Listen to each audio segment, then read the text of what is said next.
Well, and this is Inside Out Online. I'm so excited you guys have tuned in today to be part of this conversation. We're talking about weed is legal, alcohol is in the Bible. So why is it so, like, why is it wrong, or why do Christians think it's wrong? So we're gonna go straight to the conversation and introduce my guest over here. We have Christy.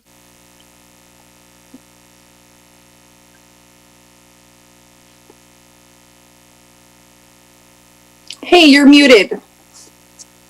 There you go. Okay, were you introducing me? I think we're just switching over. There we go. Josh, you can go now. All right, we're back. Sorry, what we're doing, my experience with weed and alcohol, right? No, we're talking about intros. Tell people who you are. Oh, from the beginning. Okay. Yeah. I'm a Connections LDP this year. It's the Leadership Development Program at Connexus. I just got done grade 12 last year, and I thought this is kind of a crazy year for everyone. So I thought it'd be a good year to just take a break. And also, the program's awesome at Connexus. So I've been learning lots about my relationship with God, and also some really good leadership skills that'll help me going into more education. So, and then after this year, I plan on going into psychology. So, Sweet. Yeah. Josh, where are you right now? Because I know we're at a stay-at-home order. Where are you right now? Where are you speaking from? Yeah, so I'm sure many people who live in Aurelia and Midlands and surrounding country areas, they'll know that the internet is not amazing. So where I am right now is I'm at a co-working space. It's a co-working business. And with the stay-at-home order, I'm the only one allowed inside the building. There's only one person allowed at the time, and then we have to sanitize the whole building. And just make sure, just so everyone's being safe. But what city are you from? What city?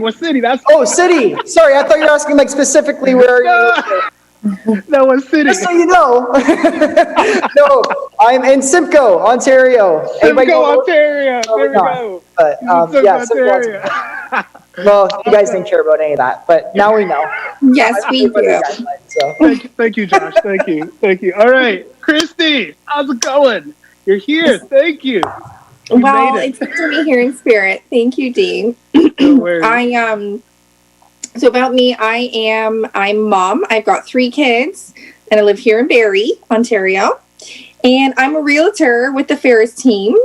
And what was the other thing we were gonna say about our bio? You're a grade 10 leader.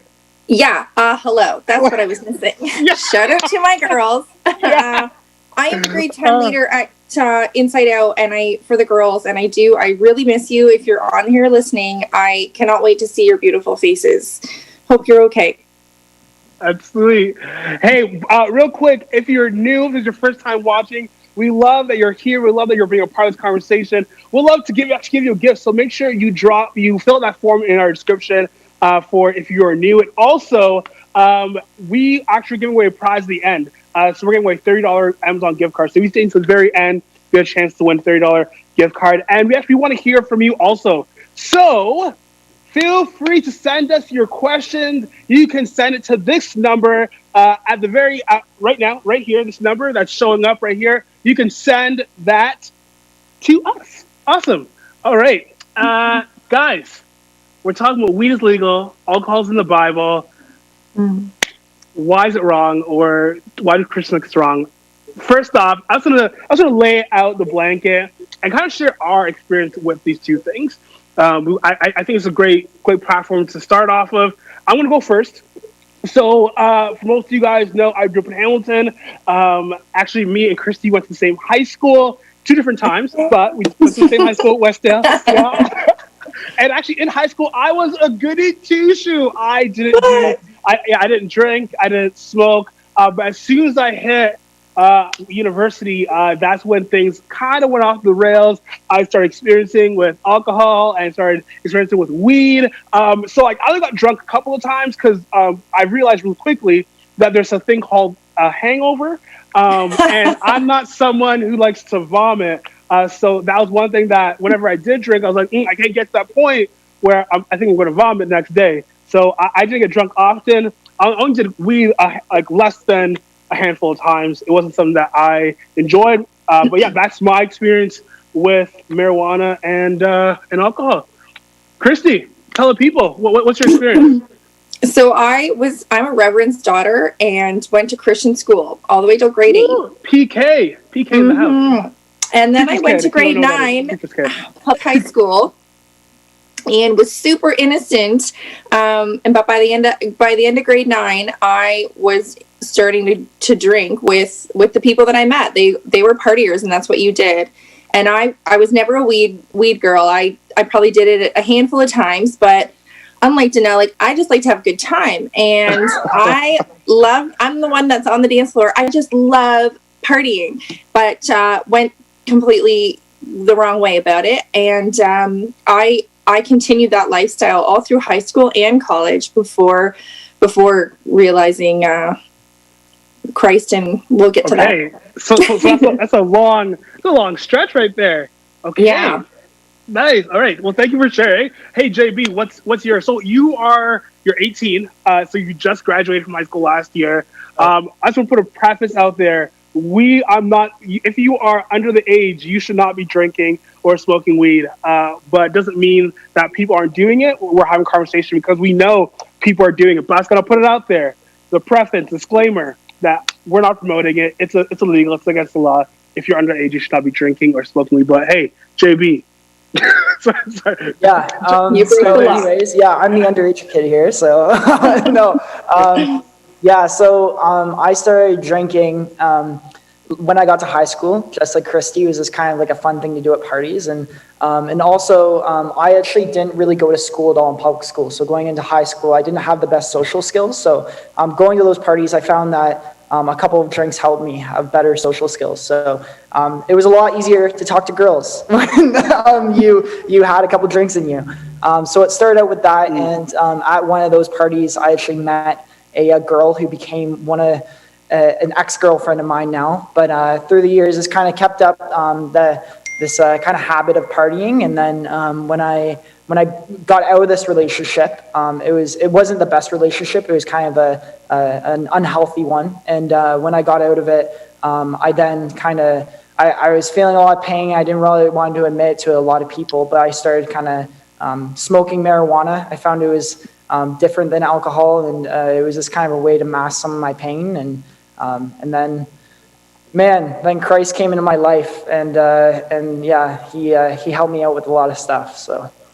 Yeah. Wow. So put a preface out there.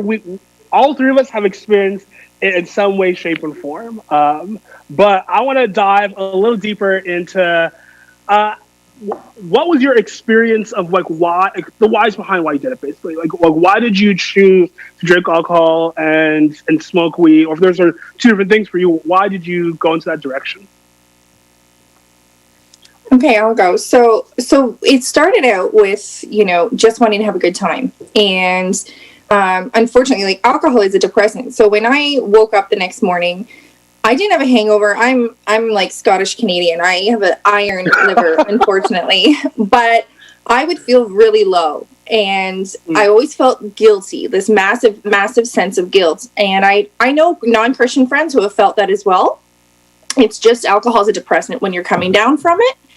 And to get rid of that, I would just go party again, because then I don't have to feel that guilt and that shame. And so it's just, that was the cycle that I was in for years and years. And I lied to myself to think, I just want to have a good time. Like, I'm a party girl. I love life, and I do, but this is not the way to do it. But I for 8 years have convinced myself that was the road to that. But it was really just masking shame. What about you, Josh? Yeah, so one thing I didn't say kind of before is that I grew up in the church. Once again, my papa was a pastor, so my grandpa every week. You call him papa? Is that your thing? Yeah, papa. A lot of people don't call their grandpas papa, so that I a German thing. I love it. Yeah. So, anyways, yeah, I grew up in the church, and but when I got to high school, I kind of had this thought where it was like, it's hard to be a Christian as a teenager.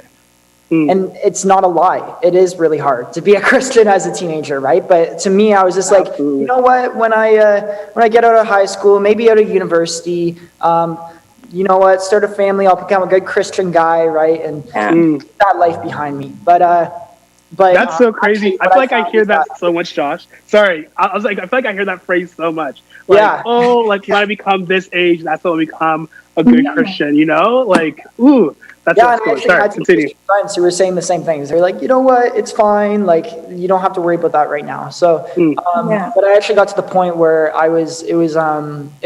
for some people, this isn't the same experience. I don't think with everyone, but for me, it was going to the next level. It was just starting to kind of affect stuff in my life that needed to be changed.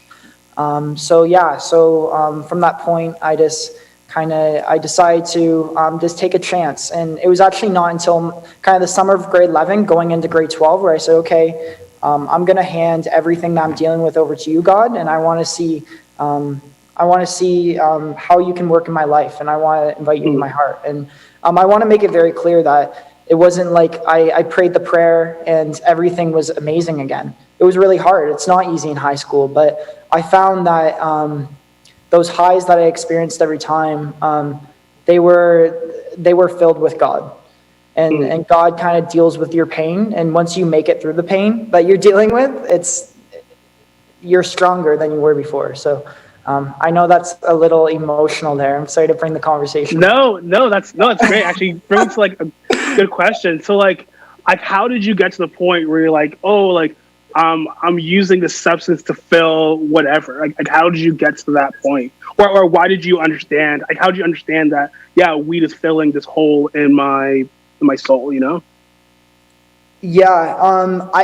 I think I think at first you can convince yourself that you're not doing that for a long time. You can convince yourself it's just fun with friends. It's just anything, but only you will realize when it gets really bad, but really in your heart you realize, no, there's something else that's going on behind this that I need to deal with, right? And that's kind of something I came to, and I had to come to it the hard way. But and that's how it is with, I think, all of us, right? That's something that we call sin, right? Like despite if you smoked a lot of weed in high school or you've never ever smoked anything, right? Like there's still that feeling inside of you that you're like, I need to come to this. And that was it. It was just a feeling inside of me that I had to kind of, and also I wasn't making the best decisions when I was doing this stuff, right? And I'm like, maybe God does want the best for me. Maybe past just this rule making, maybe he's saying like, you have a better mind when your mind is like this with me. It's not intoxicated with something else. So,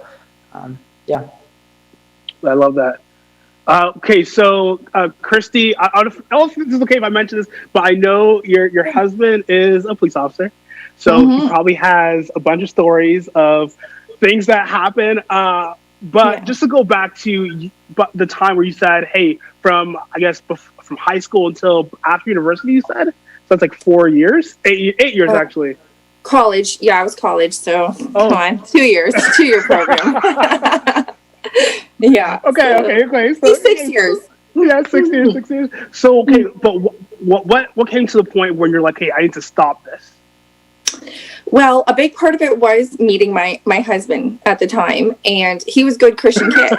And he's like, oh, I'd never date like a girl. And I'm like, oh, I better get my act cleaned up. But more than that, during that dating period, just to touch on what you were saying, Josh, I was making a lot of really bad decisions. And I came to a point when I looked back at all my biggest regrets over high school and college, were made when I was drunk.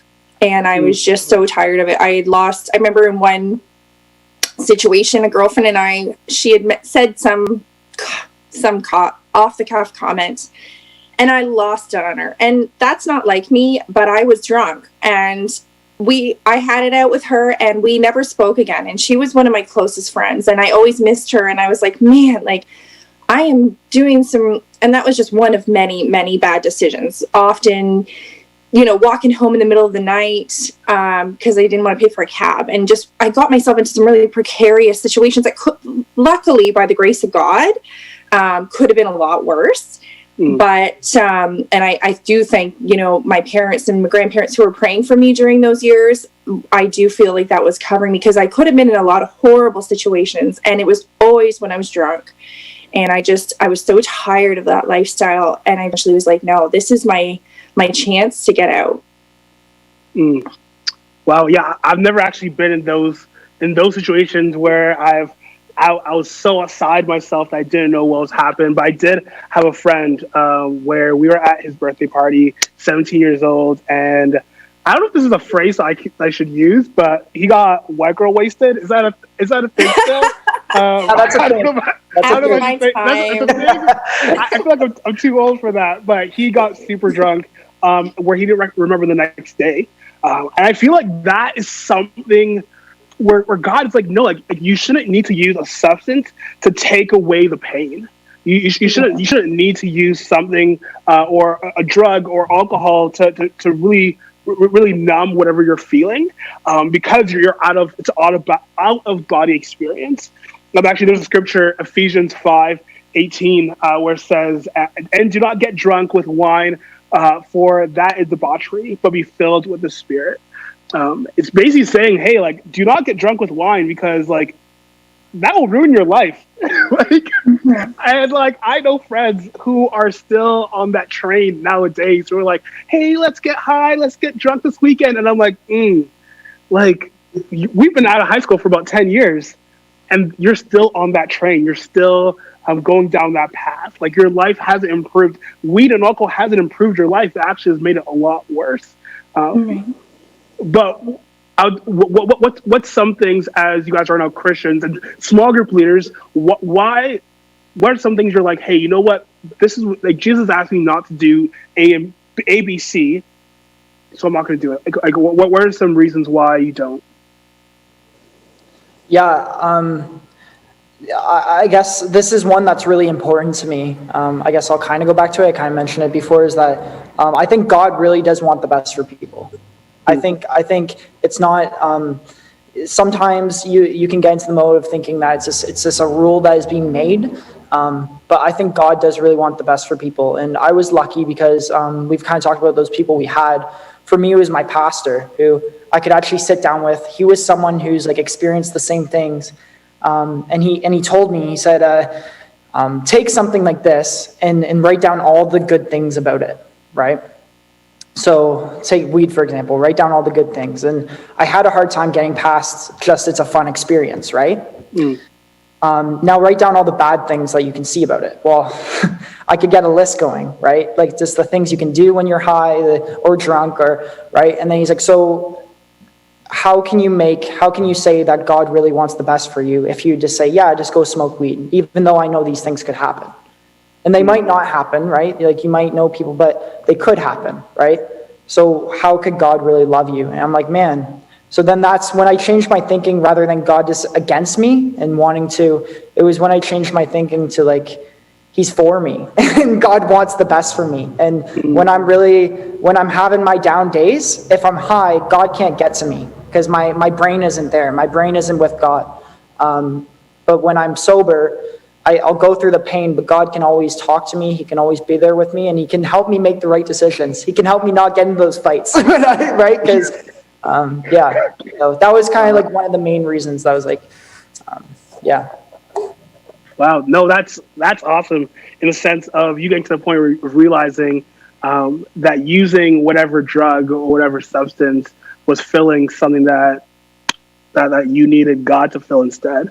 One thing that I remember my grandma saying to my little brother, my grandma is Jamaican through and through. She's absolutely hilarious. She calls marijuana cigar weed.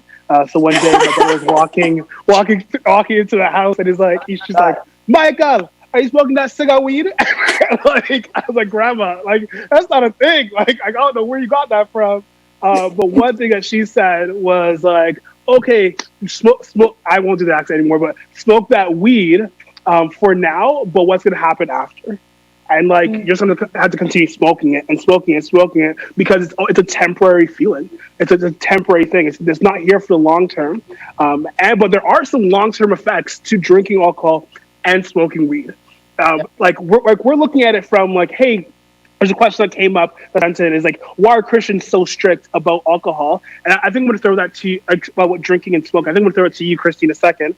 But I think so often we look at like, hey, like Christians don't like this and this and this. But actually, in reality, when you drink a lot of alcohol, you're going to kill your liver. When you smoke a lot of weed, you're going to kill your lungs. And you're going to have nasty teeth, and you're going to smell all the time. That's like on the other side. But like these substances aren't good for you on a long-term basis. And I'm no doctor, so I'll put it out there. I didn't do that much school, only 4 years of uni. But hey, I think it's pretty obvious when you see stories, when you see stories on the news, when you hear stories from your friends. Alcohol isn't something that makes you better. It really does make you worse. But Christy, being the PK, being you had that time. I think your life is a crazy testimony itself. But why do you think Christians are so strict about drinking alcohol and smoking weed? Because I know there's some Christians out there like, alcohol, it doesn't touch your lips. Right. Like, why do you think that is?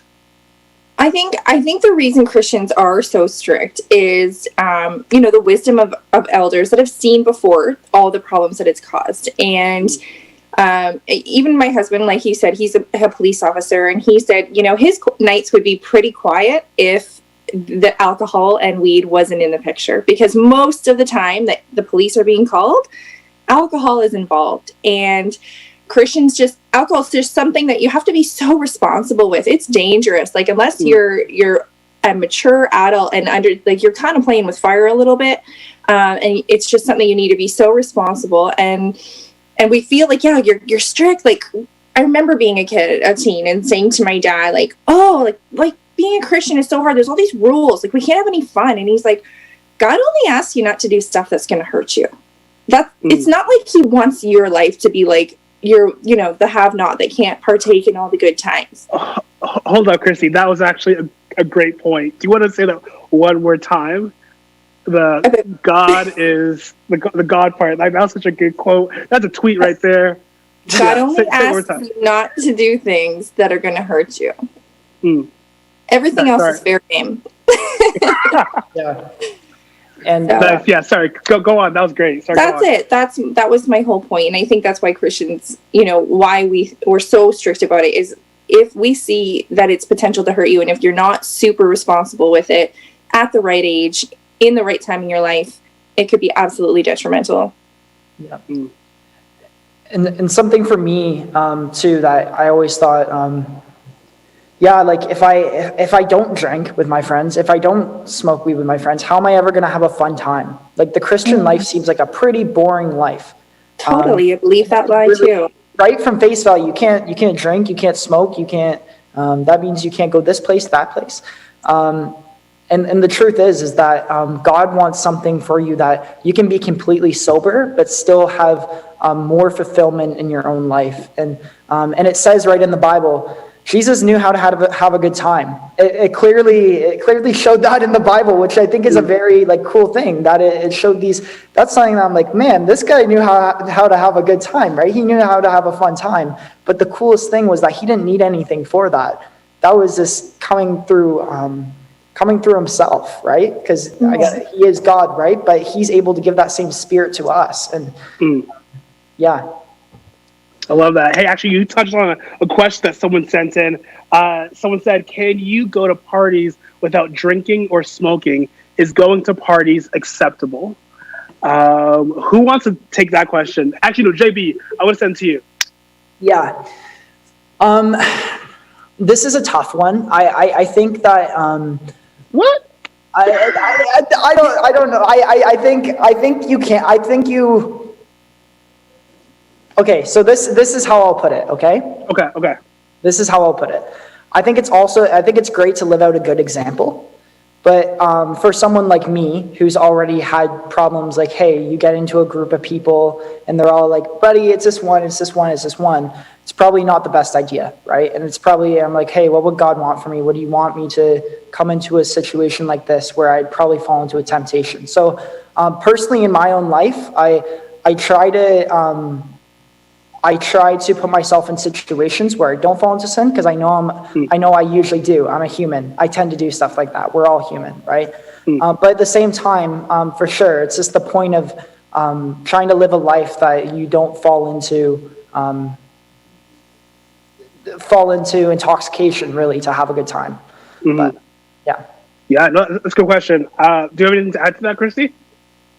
Yeah, I think it would really depend a lot too on if you know yourself and you know how disciplined you are and what your parents say about it. I mean, if you trust them, and if my parents, I was just never allowed. So I think that's a key factor. But yeah, you want to be in the world but not of the world, and the more you become who you hang around. So maybe once or twice is not a big deal, but if you're going every weekend, you're going to be partying. It's just the way it is. Yeah, no, my grandma, the more I talk with my grandma, the more I realize she had some wise things to say. Actually does have some wise things to say. She's not dead yet. But what I was saying is that every single day, my grandmother would say, bad associations spoil useful habits. It's in 2 Corinthians 12, I'm pretty sure. And it's so true. The people who we hang out with really influence who we are. And for the first part of that question is like, can you go to parties without drinking or smoking? Yeah, that's a choice. Drinking and smoking is a choice. So yeah, you can go to parties, but if you choose to drink and smoke, then that's your choice. Is it a wise choice? If you're underage, absolutely not. I've got to put it out there. But the Bible does not say that you shouldn't drink. The Bible doesn't say that you shouldn't enjoy people's company. The Bible doesn't say, hey, don't go to parties. No, the Bible says, have fun and enjoy yourself, but be mindful, like in Ephesians, where it says, hey, like, don't be drunk with wine because that will ruin your life. Don't get drunk. In 1 Peter, it says, be sober-minded. You can still drink alcohol and not get drunk. So yeah, you can go to parties if you're of age and drink. I feel like I keep putting that out there. But it doesn't mean you can't go to parties. I'm going to put that out there. Hey, guys. Well, I just want to say thank you so much for hopping on and having this open conversation with us. I truly appreciate it. Hey, and for those who are watching, thank you so much for being a part of this conversation. And thank you so much for your patience with our technical difficulties in the beginning. Hey, right now, if you're watching and you have a chat open, I want you just to put an emoji in the chat. We're going to go through and choose someone who is going to receive a $30 Amazon gift card. So if you're on and you have an emoji, put it in there. If not, then we know who is going to win. She has been super patient throughout the entire time. I'm going to give this 20 more seconds, and I'm going to do a random, or I'm going to give to someone that I know has been watching since the beginning of our technical difficulties. Hope it's a grade 10 girl. Come on, do me proud. Oh. All right. Well, I'm going to go right now. I'm just going to... There's not a lot of people in the chat, I'm going to be honest. But I'm going to pick somebody and... Come on, is it Micah? No, it is Madeline Meter. Oh, Maddie, it is a great Maddie girl. Meter. Woo! Great tech girl. Oh, that's awesome. Maddie Meter, you have won a $30 gift card. So we'll send you that e-gift card your way. Hey, guys, thanks again for watching. And if you have any questions at all, feel free to email us or send us a DM on Instagram. Don't forget to subscribe to this channel, like this video. And hey, guys, have an amazing Sunday night. Peace out.